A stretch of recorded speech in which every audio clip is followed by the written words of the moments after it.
बिस्मिल्लाहिर्रहमानिर्रहीम। Hello everyone, अस्सलामु अलैकुम। मैं हूं आपका host consultant medical specialist doctor Tanveer Arshad Chaudhary. आप देख रहे हैं program health special on special TV. सुनते कानों देखती आंखों को डॉक्टर तनवीर अरशद चौधरी का सलाम मोहब्बत। कहा यह जाता है कि अंदाज़े बयां अगरचे कुछ शौक़ नहीं है मेरा, अंदाज़े बयां अगरचे कुछ शौक़ नहीं है मेरा, शायद कि उतर जाए तेरे दिल में मेरी बात। हम अपने लोगों की हेल्थ को बेहतर बनाने के लिए हेल्थ स्पेशल प्रोग्राम के अंदर उनके जहनों के उठने वाले सवालात, उनके कमेंट्स में किए गए कमेंट्स, या इसके अलावा हम अपने क्लिनिकल ट्रायल में डेली बेसिस पे जो पेशेंट हमारे पास रिपोर्ट होते हैं उनकी क्या कंप्लेंट्स होती हैं, किस तरह के सवालों जवाब होते हैं, इस तरह लोग हमारे साथ कम्युनिकेट करते हैं, सोशल मीडिया के थ्रू भी लोग इंटरेक्ट करते हैं। इन सारी सिचुएशंस के अंदर लोगों के मल्टीपल सवाल होते हैं, फिर वो मल्टीपल उनकी मिथ्स होती हैं। हमारी कोशिश ये होती है कि हम अपने एक्सपर्ट्स को बुलाएं, एविडेंस बेस्ड प्रैक्टिस को प्रमोट करें, और फिर इसके साथ अपने एक्सपर्ट की ज़ुबान से जो आपकी सवालों जवाब होते हैं उनको एक्सप्लेन किया जाए और आप लोगों तक मैसेज डिलीवर करने की कोशिश करें ताकि आप लोगों की ज़िंदगी में आसानी पैदा हो सके। जब भी आपकी बॉडी में कोई कॉम्प्लिकेशंस आती हैं तो फौरी तौर पे आपको एक मुस्तनद डॉक्टर के पास जाना चाहिए। जब आप नहीं जाते तो नौबत जो है वो एक बीमारी से बढ़ते बढ़ते आपकी सर्जिकल इंटरवेंशन या इसके अलावा सर्जिकल प्रोसीजर तक पहुंच जाती है। ऑपरेशन की कॉम्प्लिकेशंस क्या होती हैं, ऑपरेशन से लोग डरते क्यों हैं, फिर अगर आपकी इंटेस्टाइन यानी अंतड़ियों के अंदर अगर कोई चीज़ निकालनी पड़ती है या आपकी हर्नियों के ऑपरेट होते हैं या इसके अलावा बॉडी के किसी भी हिस्से की कोई जनरल सर्जरी होती है, उसकी क्या कॉम्प्लिकेशंस हो सकती हैं, सर्जरी से लोगों का डर ख़त्म कैसे किया जा सकता है। इन सारे मौज़ूआत पर बात करने के लिए मैंने आज अपने स्टूडियो में जिन most popular, most famous, most experience शख्सियत को दावत दे रखी है, वो किसी तारफ़ की मोहताज नहीं है। मेरे साथ तशरीफ़ रखती हैं प्रोफेसर डॉक्टर तौसीफ़ फ़ातिमा, जो कि प्रोफेसर ऑफ सर्जरी हैं, हेड ऑफ़ डिपार्टमेंट हैं जिन्ना हॉस्पिटल की, और इसके अलावा प्राइवेट हॉस्पिटल्स के अंदर भी अपनी खिदमात जारी रखे हुए हैं। दुनिया में होने वाली जितनी भी टेक्नोलॉजी है मेडिकल रिसर्च के मुताबिक या सर्जिकल इंटरवेंशन के हवाले से उनके ऊपर मजबूत ग्रिप रखे हुए मेरे साथ स्टूडियो में मौजूद हैं। डॉक्टर साहब, welcome to the show. Thank you very much. Madam, first of all तो थैंक यू सो मच कि जब भी हमने आपसे रिक्वेस्ट की और आपने हमें फौरी रिस्पॉन्ड किया। नंबर वन, डॉक्टर साहब, आज के दौर के अंदर जहाँ पे लोगों की एक्सेस भी है, इंफॉर्मेशन भी है, उसके बावजूद लोगों के अंदर से सर्जरी का डर है वो कैसे ख़त्म किया जा सकता है? मेरा ख्याल है कि सर्जरी का डर बात करके ख़त्म किया जा सकता है, बिकॉज बहुत सारे लोगों का मोस्टली हर बंदे का अपना एक बिलीव है। ठीक है। वो जो डर बेस होता है वो प्रीवियस बैड एक्सपीरियंस से होता है। जब मैं अगर अपनी ही मिसाल दूँ तो मेरे फादर जिस डॉक्टर के अंडर केयर उनकी डेथ हुई थी, मुझे वो डॉक्टर कभी अच्छे ही नहीं लग सकते।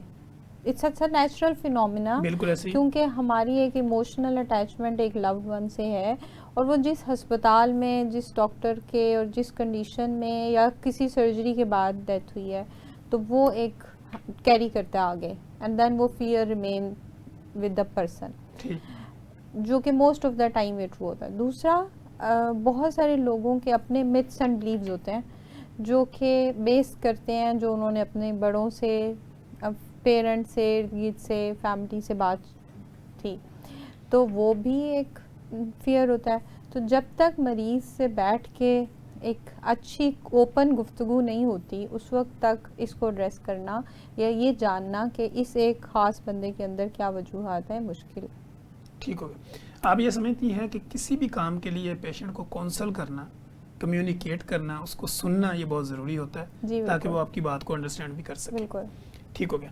अच्छा डॉक्टर साहब, जैसे ही हम देखते हैं कि लोगों को सर्जरी का ऑप्शन दिया जाता है तो वो फौरी स्किप होते हैं, वो राइट लेफ्ट डिफरेंट जगह पे जाके अपने डिफरेंट और सोर्स से ट्रीटमेंट करने की कोशिश करते हैं कि शायद इस सर्जरी से बचा जा सके। ऐसे है।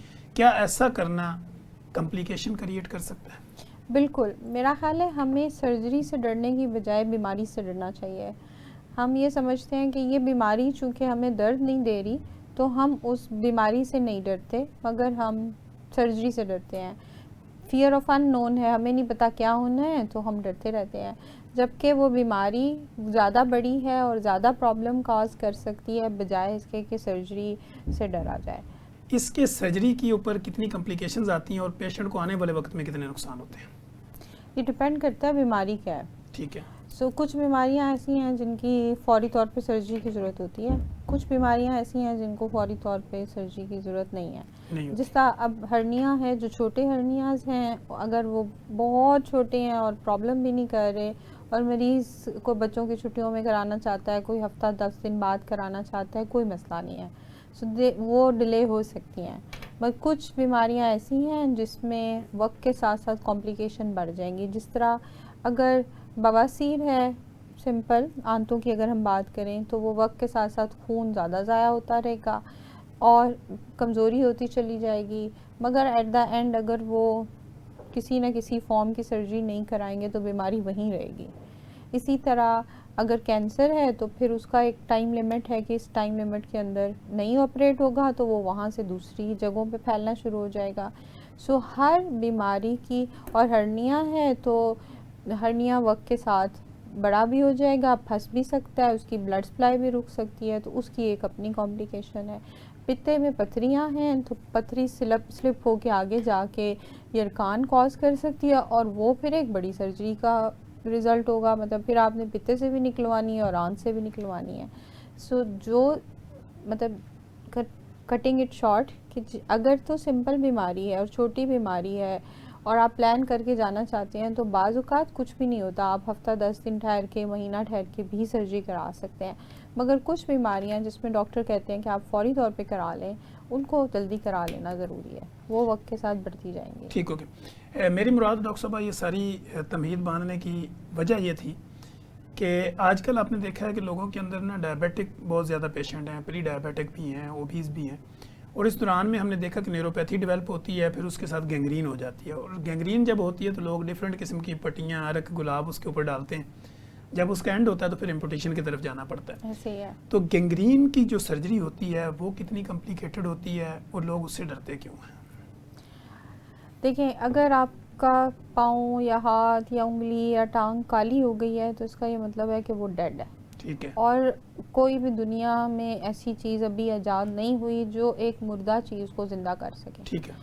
खून इंसान को ज़िंदगी देता है और खून इंसान के ऑर्गन्स को भी ज़िंदा रखता है। किसी एक जगह का, वो चाहे कॉम्प्लिकेशन है खून बंद होने की या न्यूरोपैथी की, और वो अगर काला हो गया है तो वो डेड है।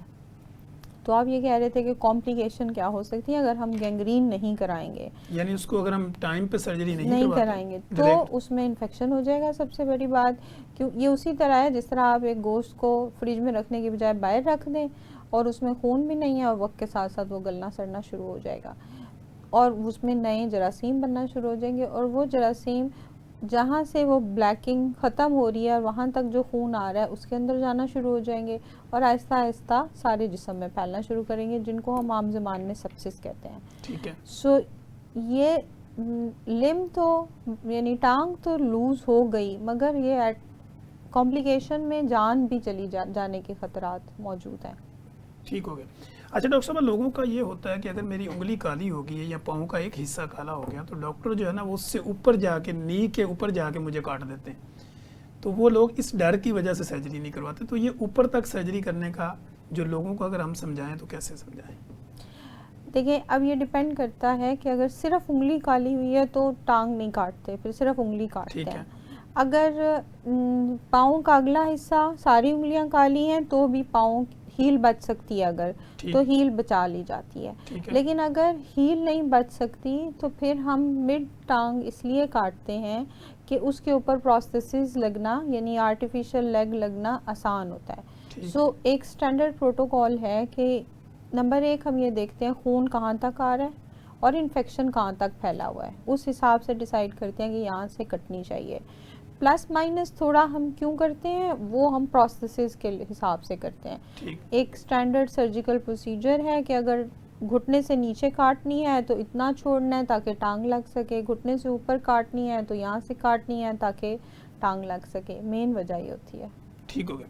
डॉक्टर साहब, गैंग्रीन डेवलप होने की मेन वजह बकौल आपके वो ये होती है कि ब्लड सर्कुलेशन वहाँ तक नहीं जा रही होती। जी। तो क्या वो मरीज़ जो ऑक्सीजन प्रॉपर इनहेल करते हैं उनमें और जो नहीं करते इनमें फ़र्क हो सकता है गैंग्रीन में? बेसिकली हम डायबिटिक गैंग्रीन की बात कर रहे थे। जी। सो डायबिटिक्स में न्यूरोपैथी होती है और वेस्कुलोपैथी होती है, ये ठीक दो है। चीज़ें होती हैं जो, और इम्यूनो कॉम्प्रोमाइज़ होते हैं। ठीक है। सो न्यूरोपैथी का ये मतलब है कि सेंसेशंस ख़त्म हो गई। ठीक है। जब सेंसेशन ख़त्म हो जाती हैं तो चोट और दर्द का एहसास ख़त्म हो जाता है। ठीक।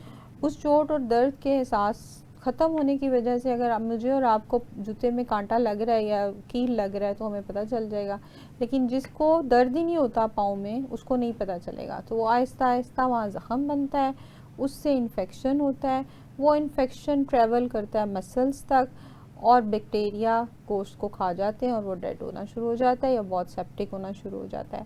ठीक। ये है एक वजह जिसको हम कहते हैं न्यूरोपैथिक अल्सर्स। ठीक है। दूसरी वजह जो होती है वो खून का ना पहुंचना है।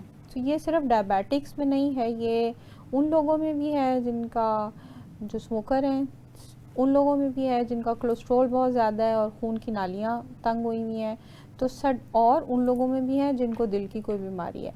तो दिल से खून का एक जमा हुआ लौथड़ा जाता है और वो नाली को बंद कर देता है। ठीक है। उससे अगर आप 6 घंटे 8 घंटों के अंदर अंदर आ गए हैं तो लोथड़ा रिमूव होके ब्लड सर्कुलेशन दोबारा बहाल हो जाती है। लेकिन अगर आप स्मोकर हैं या डायबिटीज़ की वजह से आहिस्ता आहिस्ता आहिस्ता खून की नालियाँ बंद हुई हैं और काला होना शुरू हो गया, तो फिर उसका कोई और हल नहीं है। ठीक हो गया। डॉक्टर साहब, इसके साथ ही हम ब्रेस्ट सर्जरी की तरफ आते हैं। कुछ ऐसे लोग होते हैं, डिफरेंट फीमेल्स हमारे क्लिनिकल ट्रायल में आते हैं, सिलिकॉन वगैरह रखवाई होती है, तो सिलिकॉन रखने की कोई कॉम्प्लिकेशंस होती है, उसके कोई इफेक्ट्स होते हैं? जी, प्रोस्थेसिस की कॉम्प्लिकेशंस होती हैं।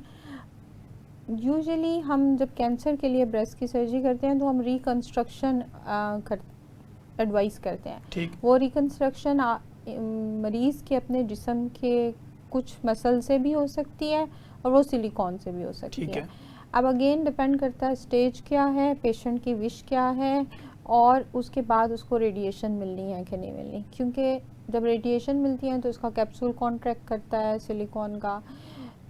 प्रोस्थेसिस वक्त के साथ साथ वैसे भी उसका कैप्सूल कॉन्ट्रैक्ट होके वो फ़र्क हो जाता है, उसकी फील फ़र्क होती है जो प्रोस्थेसिस होते हैं।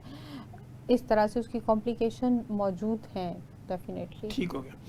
अच्छा डॉक्टर साहब, ब्रेस्ट सर्जरी की कितनी देर बाद अगर कोई औरत प्रेगनेंसी प्लान करना चाहे तो वो कर सकती है, या मदर फीडिंग पे है तो वो कितनी देर बाद मदर फीड करवा सकती है?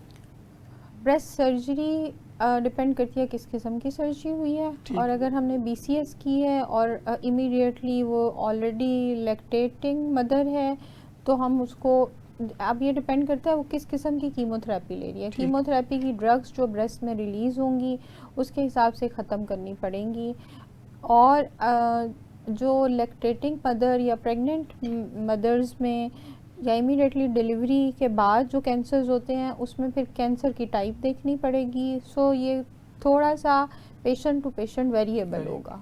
बिल्कुल सही कहा। अच्छा डॉक्टर साहब, ब्रेन गट कनेक्शन की बड़ी बात होती है। पहले एक वक्त था लोग जब हमारे पास आते थे वो कहते थे मेरी गैस ट्रेवल कर रही है, तो लोग हम नहीं मानते थे मेडिकल वाले। अब वक्त के साथ साथ लोग मानना शुरू हुए हैं कि ब्रेन गट का एक कनेक्शन है और अगर प्रॉब्लम आती है तो ऊपर तक जाती है। तो इंटेस्टाइन की अगर कोई सर्जरी होती है तो इसके साथ हमने देखा है कि डिफरेंट किस्म की ड्रेन भी रखना पड़ता है, जिससे कोई चीज़, ये ड्रेन रखने की वजह क्या होती है, एक आम आदमी इसको कैसे समझे?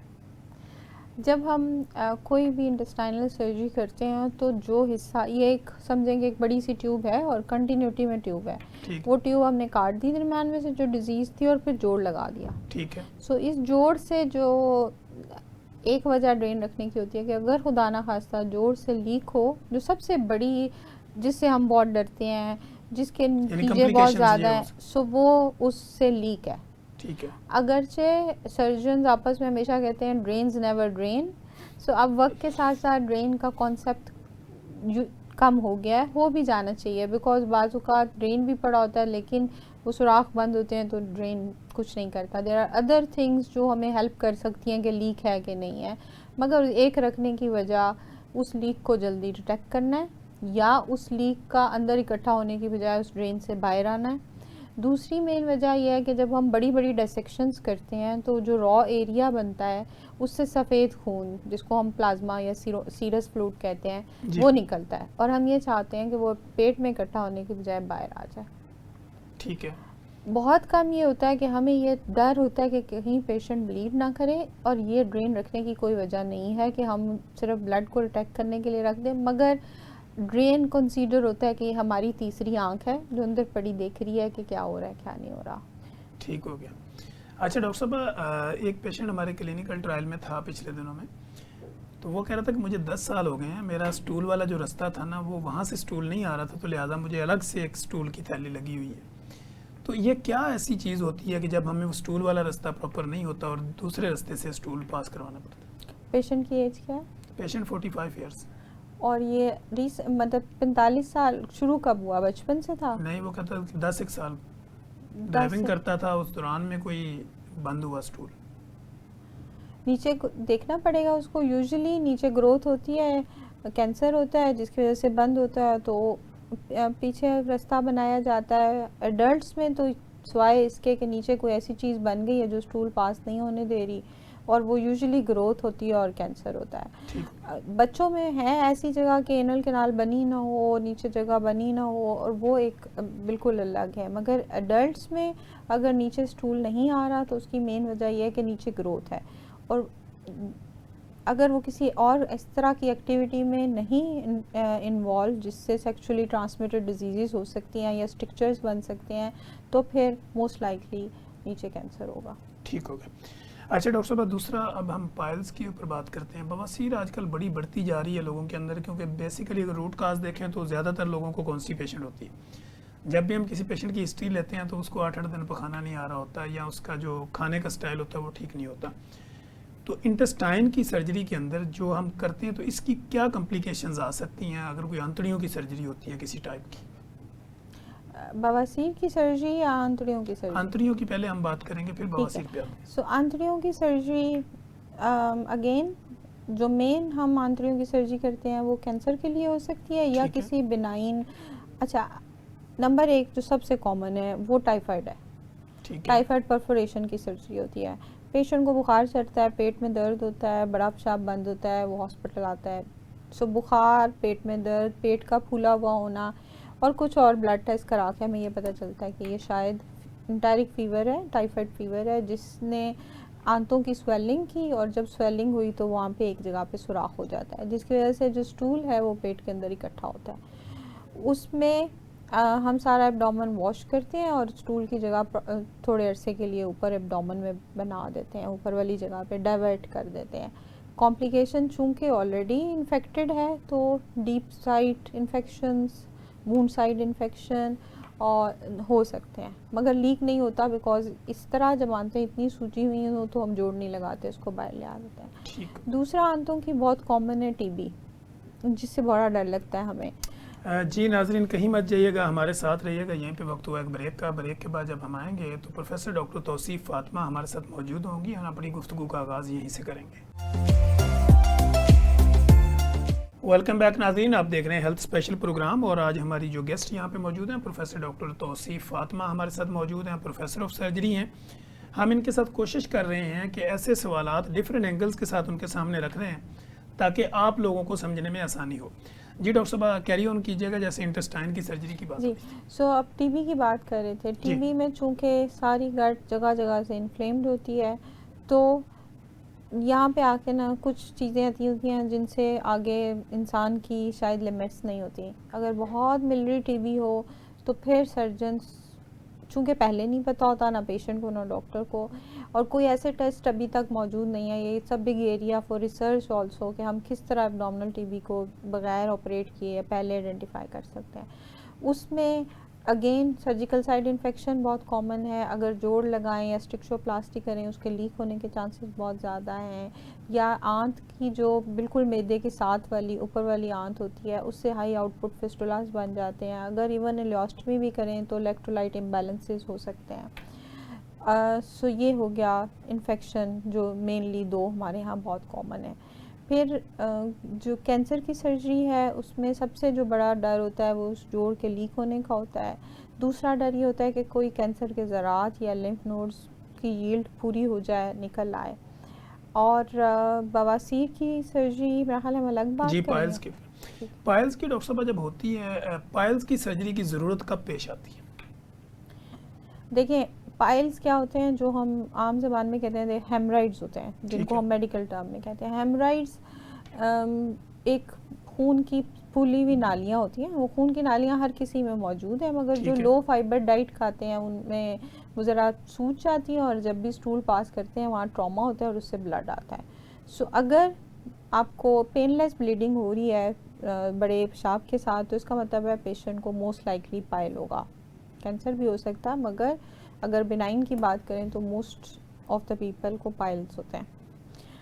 सर्जरी जो इसको हम डिवाइड करते हैं, फर्स्ट डिग्री है, सेकंड डिग्री है, थर्ड डिग्री है। फर्स्ट डिग्री वो है जिसमें सिर्फ ब्लीडिंग होती है। सेकंड डिग्री है जिसमें मुँह के बाहर आते हैं और फिर हम उनको वापस अंदर भेज देते हैं। थर्ड डिग्री वो है जिसमें मुँह के बाहर आते हैं और बाहर ही रहते हैं और हाथ से रिड्यूस करने पड़ते हैं।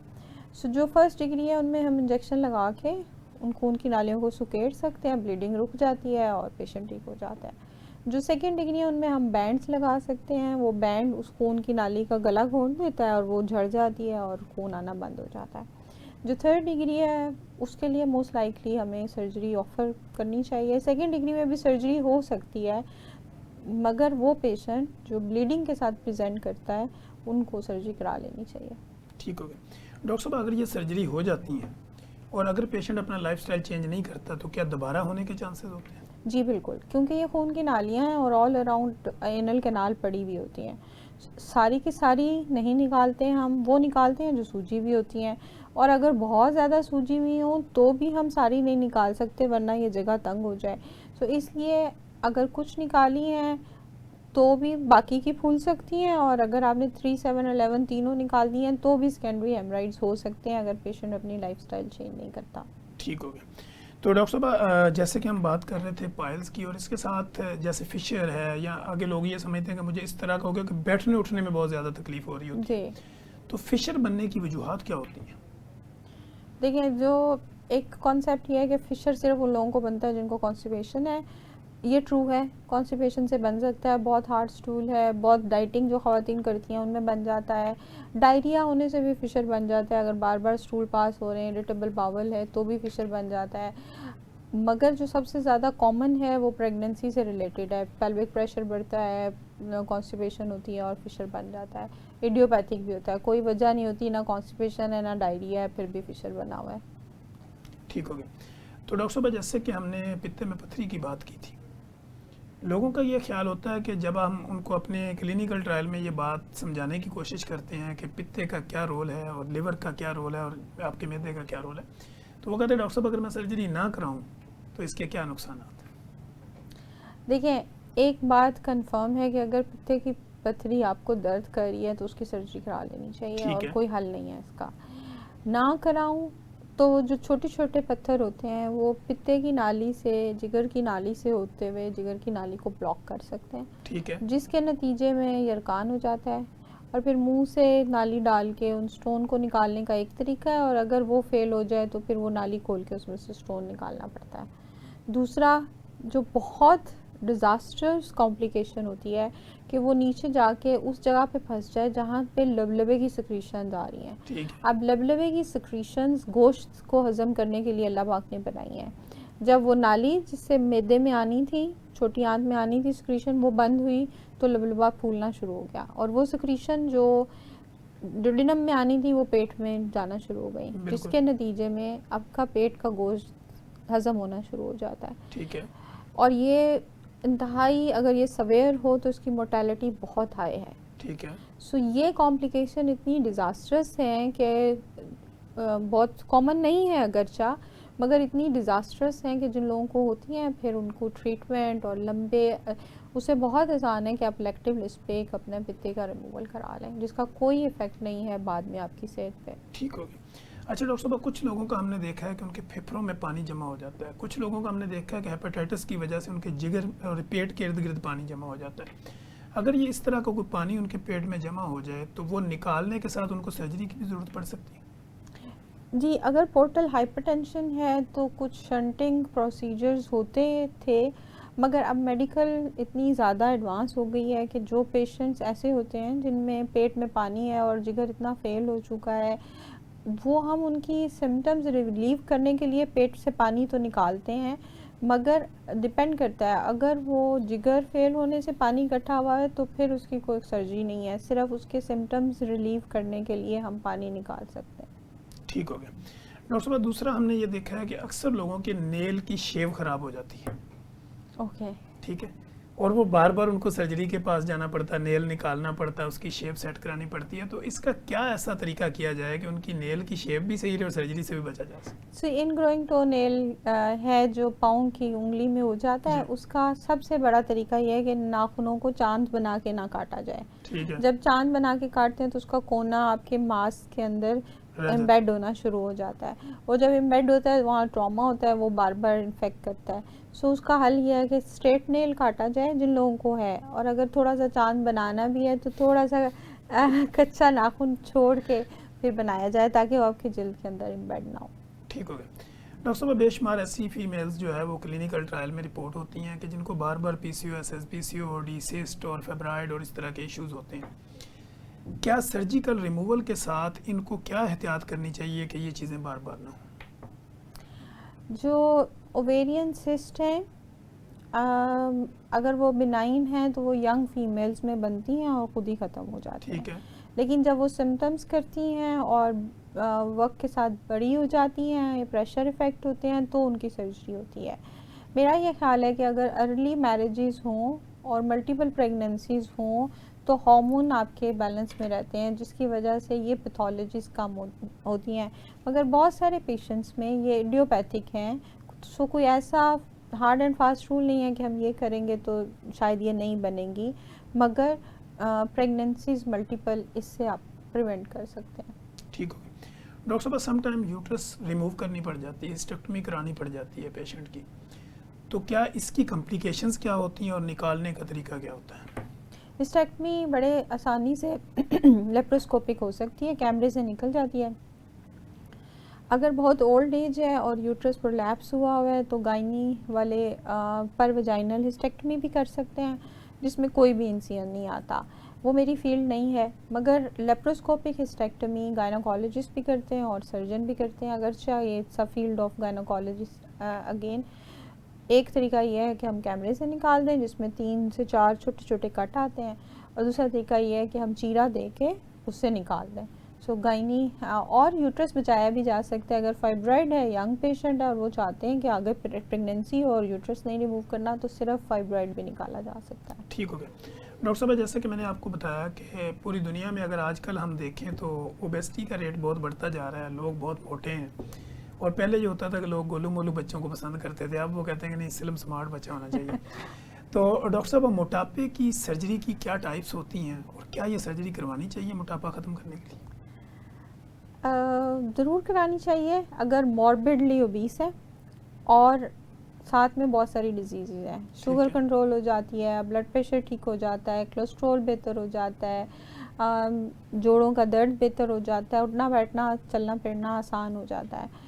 मोटापे की क्या क्या सर्जरीज होती हैं? सो एक तो हम स्टमक छोटा कर देते हैं, जिसको हम स्लीव गैस्ट्रेक्टमी कहते हैं, ठीक है। जिसके नतीजे में पेशेंट का खाना पीना कम हो जाता है और वो वेट लूज़ करना शुरू कर देता है। मगर स्टमक एक गुब्बारे की तरह ही है, अगर आप अपनी dietary changes for long term नहीं मेंटेन रखेंगे तो दोबारा स्टमक गुब्बारे की तरह फैल जाएगा और आप खाना शुरू कर देंगे। गैस्ट्रिक बाईपास सर्जरी है, मिनी गैस्ट्रिक बाईपास है, तो ये डिफरेंट काइंड ऑफ सर्जरी हैं, जिसमें फ़र्क सिर्फ ये है कि स्टमक को छोटा करना है और साथ में स्मॉल इंटेस्टाइन को बाईपास करना है, डिडनल स्विच है। सो बहुत सारी काइंड ऑफ सर्जरी हैं जो कि पेशेंट के मुख्तलिफ फैक्टर्स पे डिपेंड करते हैं। ठीक हो गया। डॉक्टर साहब, हमने सम टाइम देखा है कि लोगों को बड़ी या छोटी आंत के अंदर अल्सर बन जाता है, और वो अगर मेडिकेशन के साथ ठीक ना हो तो क्या उसका भी सर्जिकल रिमूवल ही हल है? अगर तो वो बिनाइन अल्सर है तो हम मेडिकल स्पेशलिस्ट को रेफ़र कर देते हैं, वो स्टीरॉयड एनीमा देते हैं, सॉलिटरी रेक्टल अल्सर इसको कहते हैं। अगर बहुत ब्लीड कर रहा है और मेडिसिन से नहीं ठीक होता तो yes we can do surgery, मगर प्राइमरी हेल्थ बिनाइन अल्सर्स का, सॉलिटरी रेक्टल अल्सर्स के लिए मेडिकल ट्रीटमेंट बेटर है। ठीक है डॉक्टर साहब, इसी तरह हम देखते हैं कि थायराइड और गिल्लड़ के भी बड़े मसले हैं। हर तीसरे बंदे की गर्दन इतनी बड़ी होती है और वो कह रहा होता है कि मुझे उन्होंने सर्जरी रिकमेंड की है। क्या थायराइड की सर्जरी भी एक जनरल सर्जन करता है? जी बिल्कुल, थायराइड की सर्जरी हम जनरल सर्जन ही करते हैं। और इसकी कॉम्प्लिकेशंस क्या हो सकती हैं और इसका तरीकाकार क्या होता है? थायराइड सर्जरी जो बहुत छोटे 5 सेंटीमीटर से छोटे सिंगल नोड्यूल के थायराइड होते हैं वो एंडोस्कोपिक से हो सकते हैं, ठीक है। मगर यूजुअली एंडोस्कोपिक से जो थायराइड हो सकता है वो उसको शायद सर्जरी की ज़रूरत ही नहीं होती। ठीक है। सिर्फ ब्यूटी सर्जरी है कि छोटा सा नोड्यूल यंग लड़कियों को नज़र आ रहा है, वो कहती हैं रिमूव कर लें, तो हम कैमरा बाजू एक शोल्डर से डाल के उसको रिमूव कर सकते हैं। जो बड़े थायराइड हैं वो चीरे से होते हैं। ठीक है। कॉम्प्लिकेशन, चूँकि ये आवाज़ पैदा करने वाली नर्व्स के बिल्कुल पास पड़ा होता है तो आवाज़ थोड़ी सी भारी होने के चांसेस हैं। कुछ ऐसी नर्व्स होती हैं जो पानी स्वॉलो करने में मदद करती हैं, उनके डैमेज से स्वॉल्विंग के इशू हो सकते हैं। सबसे बड़ा जो है उस थायराइड के साथ ही पैराथायराइड हार्मोन्स लगे हुए होते हैं। अगर वो ग्लैंड्स लगे हुए होते हैं तो अगर चारों ग्लैंड खुदा ना खास्ता एक्सीडेंटली रिमूव हो जाएं तो फिर सवेरे टेटनी, मसल का स्पैज्म होना ये हो सकता है। ठीक हो। डॉक्टर साहब, थायराइड और गिल्लड़ में फ़र्क क्या है? थायराइड एक ग्लैंड है और गिल्लड़ एक उर्दू में बीमारी का नाम है। थायराइड ग्लैंड के अंदर जब बहुत सारे नोड्यूल बन जाते हैं और वो बड़ा हो जाता है तो हम उसको गिल्लड़ कहते हैं। ठीक है। और उसको भी निकालना पड़ता है सर्जरी के थ्रू? जी, गिल्लड़ ही हम निकालते हैं। नॉर्मल थायराइड तो हम सब में मौजूद है और उसको तो हम सब, वो एक बहुत इंपॉर्टेंट हार्मोन बनाता है, और जब हम थायराइड की सर्जरी करते हैं तो वो गोलियां आपको लॉन्ग टर्म लेनी पड़ती हैं अगर टोटल थायराइडेक्टमी है। सो यस, थायराइड नॉर्मल है और गिल्लड़ एक बीमारी है। ठीक हो गया। डॉक्टर साहब, पहले हमने देखा है कि जनरल सर्जन ही किडनी के अंदर जो स्टोन्स वगैरह होती थी या किडनी के जो ऑपरेट होते थे वो भी वही करते थे। जी, आज के दौर में थोड़ी जिद्दत आई है और इसको थोड़ा सा डिफरेंट कर दिया गया। तो क्या गुर्दे में पथरी जो है वो भी सर्जिकल रिमूवल के थ्रू ही निकलती है और उसकी कॉम्प्लिकेशंस भी होती हैं कुछ? गुर्दे में पथरी बहुत सारे तरीक़ों से निकलती है। लिथोट्रिप्सी हो सकती है, अगर गुर्दे से मसाने वाली नाली में है तो वो नीचे से नाली डाल के पत्थर को मसाने में ला के वहाँ से भी निकाल सकते हैं। और अब जनरल सर्जन बिल्कुल नहीं करते, मैंने कभी नहीं की है। सो अब यूरोलॉजी करती है और उसमें मशीन से पत्थर तोड़ के यूरिन से निकल जाते हैं। यस, अगर लिथोट्रिप्सी फेल हो गई है तो ओपन सर्जरी की जा सकती है, बट नॉट रिकमेंडेड। ठीक हो गया। डॉक्टर साहब, कई ऐसे पेशेंट हमारे क्लिनिकल ट्रायल में आते हैं कि उनकी लेग्स के नीचे जो वेन्स या आर्टरीज होती हैं वो बड़ी बड़ी हो चुकी होती हैं, डबल ट्रिपल साइज में चली जाती हैं, वो फूलना शुरू कर देती हैं। समटाइम वो कहते हैं कि हम चलते हैं तो ये मोटी हो जाती हैं, फिर कुछ टाइम के लिए रेस्ट करते हैं तो ये नॉर्मल हो जाती हैं, तो इसकी सर्जरी रिकमेंड की गई है। क्या ये सर्जरी भी जनरल सर्जन करता है या वेस्कुलर सर्जन? जी, वेस्कुलर भी करते हैं और हम भी करते हैं, जनरल सर्जरी भी करती है। जनरल सर्जन ही मुझे लगता है करते हैं, मगर वेस्कुलर सर्जन भी क्या कर सकते हैं। अब टांग में अल्लाह ताला ने 2 सिस्टम रखे हैं खून वापस लेके जाने के लिए, एक डीप है और एक सुपरफिशियल है। ठीक है। अब अहम बात ये जानना है कि अगर सुपरफिशियल सिस्टम फूल गया है तो उसकी वजह क्या है। ठीक है। बाज़ औक़ात खून रिवर्स बैक आ रहा होता है डीप सिस्टम से, जिसकी वजह से वेरिकोज होती हैं। बाज़ औक़ात डीप सिस्टम में खून जम चुका होता है और सुपरफिशियल सिस्टम ही सारा खून वापस लेके जा रहा होता है। सो अगर तो डीप सिस्टम ठीक है तब तो सुपरफिशियल सिस्टम की हम सर्जरी करते हैं। ठीक है। लेकिन अगर डीप सिस्टम ख़राब है तो सिर्फ सुपरफिशियल सिस्टम ही खून वापस लेके जा रहा है तो फिर हम सर्जरी नहीं करते। ठीक हो गया। अच्छा डॉक्टर साहब, पहले का जो दौर होता था स्टिच लगते थे बड़े बड़े लंबे लंबे, फिर निकालने पड़ते थे 8-8 10-10 दिन। अब लोगों का ये सवाल होता है कि ये स्टिच जो लगते हैं इनकी भी कुछ टाइप्स हैं, कुछ अंदर ही ख़त्म हो जाते हैं, कुछ ऑटोमेटिक होते हैं या कुछ निकालने पड़ते हैं, इसकी क्या टाइप्स होती जी, ये डिपेंड करता है हम धागा कौन सा इस्तेमाल करते हैं। ठीक तो है। जो मोनोक्रिल है वो अंदर ही ख़त्म हो जाता है, वो स्किन पे नज़र ही नहीं आता, तो फिर हम मरीज़ को ये जवाब भी नहीं दे सकते कि कितने टांके लगे हैं, क्योंकि मरीज़ सबसे ज़्यादा इंटरेस्टेड होता है कितने टांके लगे हैं। सो आप जिल्द के अंदर अंदर लगा देते हैं और वो अपने टाइम लेके ख़त्म हो जाता है। लेकिन अगर ऐसे धागे हैं जो निकालने पड़ते हैं या स्टेपलर हैं, स्टेपलर ज़रा क्विक हो जाते हैं। अगर लंबी सर्जरी की है, पेशेंट का एनेस्थीसिया लंबा हो रहा है तो आप ठक ठक ठक स्टेपलर लगाते हैं, उसको भी आपको डिपेंडिंग अपॉन कहाँ लगाए हैं उस टाइम के बाद निकालना पड़ता है। ठीक हो गया। डॉक्टर साहब, पेशेंट को एक अच्छी जगह पे ऑपरेट कराने के लिए ऑपरेशन थिएटर या डॉक्टर का इंतखाब करना पड़े तो वो कैसे करें? एक ना नया ट्रेंड आ गया है कि लोग ना मार्केट शायद बन भी गई है इसलिए, तो दे गो हेयर एंड देयर और मार्केट चेक करते हैं। सो मेरा ये ख्याल है कि सबसे पहले हमें ये देखना चाहिए, जैसे हम बाज़ार में जाते हैं ना गाड़ी ख़रीदने, कि हमने मेहरान ख़रीदनी है कि हमने BMW ख़रीदनी है, तो किस तरह डिसाइड करते हैं? अपनी जेब में पड़े हुए पैसों की बेस पे डिसाइड करते हैं। तो हर जगह पे बहुत सारे सेटअप्स हैं, और हर सेटअप जो जितना महंगा है वो इसीलिए महंगा है कि उसकी फैसिलिटीज़ उतनी ज़्यादा है, वो उतना साफ़ है, उसने उतने ज़्यादा लोग रखे हुए हैं उन फैसिलिटीज़ को मेंटेन करने के लिए। तो आप अगर अफोर्ड कर सकते हैं बेहतर फैसिलिटीज़ तो आप चले जाएं। अब वही फैसिलिटीज़ शायद जिन्ना में भी मौजूद होंगी जो प्राइवेट प्रैक्टिसेस पे हैं, मगर वहाँ पे अगर मैंने 100 पेशेंट को एंटरटेन करना है और उसी बेड पे 2-2 पेशेंट हैं तो वो रिसोर्स यूज़ हो जाता है। ठीक है। इसलिए सर्विसेज तो हम दोनों जगह पे कोशिश करते हैं बिल्कुल एक जैसी दें, मगर वहाँ पे सर्विसेज इसलिए लिमिटेड हो जाती हैं कि वहाँ पे रिसोर्स यूटिलाइजेशन और पीपल पेशेंट लोड बहुत ज़्यादा है। डॉक्टर साहब, थैंक यू सो मच, आपकी मोहब्बत का बहुत बहुत शुक्रिया। और आपके जब भी गुफ्तगू करते हैं एक लंबी नशिस्त को दिल करता है, लेकिन चूंकि टाइम लिमिटेशंस होती है, हमारा टाइम ख़त्म हो चुका है। थैंक यू डॉक्टर साहब, हमारे पास आखिरी 1-1.5 मिनट है। प्रोफेसर डॉक्टर तौसीफ फातिमा का पब्लिक के नाम क्या पैगाम? मैं हमेशा ये सोचती हूँ कि ख़वातीन और मर्द जो हैं वो सर्जरी से डरते हैं, मगर मेरा ये ख्याल है कि हमें बीमारी से डरना चाहिए, और जिस बीमारी का हल दवाइयों से मुमकिन है उनको दवाइयों से ट्रीट करना चाहिए। जिस तरह डायबिटीज़ की बात की, जिस तरह हाइपरटेंशन की बात की, तो दवाइयों से अपनी बीमारी को कंट्रोल में रखें, क्योंकि ये वो चीज़ें हैं जो शायद ट्रीटेबल नहीं हैं अभी तक, मगर कुछ बीमारियां ऐसी हैं जो 100% ट्रीट हो सकती हैं, जिसमें इवन ब्रेस्ट कैंसर भी ट्रीटेबल है, और हर किस्म का कैंसर और दूसरी हर्निया। तो अपनी बीमारी से डरें, ना कि ऑपरेशन से। Thank you so much. Thank you. नाजरीन, आपने देखा कि प्रोग्राम के अंदर professor doctor Tauseef Fatima, professor of surgery, हमारे साथ मौजूद थी, और हमने कोशिश की कि डिफरेंट सवालों को डिफरेंट एंगल्स के साथ मैडम के सामने रखें और बेस्ड ऑन साइंस गुफ्तगू करें, एविडेंस बेस्ड प्रैक्टिस को प्रमोट करें, और आप लोगों को एक अच्छा नॉलेजेबल एक्टिविटी जो है वो दें ताकि आप लोग सुने, और उसके बाद आपके नॉलेज को इतना इन्हेंस कर दिया जाए, इतना बढ़ा दिया जाए कि कोई भी कॉम्प्लिकेशंस अगर आपकी बॉडी पे आती है तो आपको फ़ैसला करने में आसानी हो कि मैंने अपना इलाज कब और कैसे और कहाँ से करवाना है, ताकि आपकी ज़िंदगी में आसानी पैदा हो सके। मुझे प्रोफेसर डॉक्टर तौसीफ फातिमा और मेरी प्रोडक्शन टीम को इजाज़त दीजिए। हम दोबारा एक नए गेस्ट के साथ, एक नए सवाल जवाब के साथ दोबारा हाजिर होंगे। तब तक के लिए इजाज़त दीजिए। अल्लाह हाफिज़।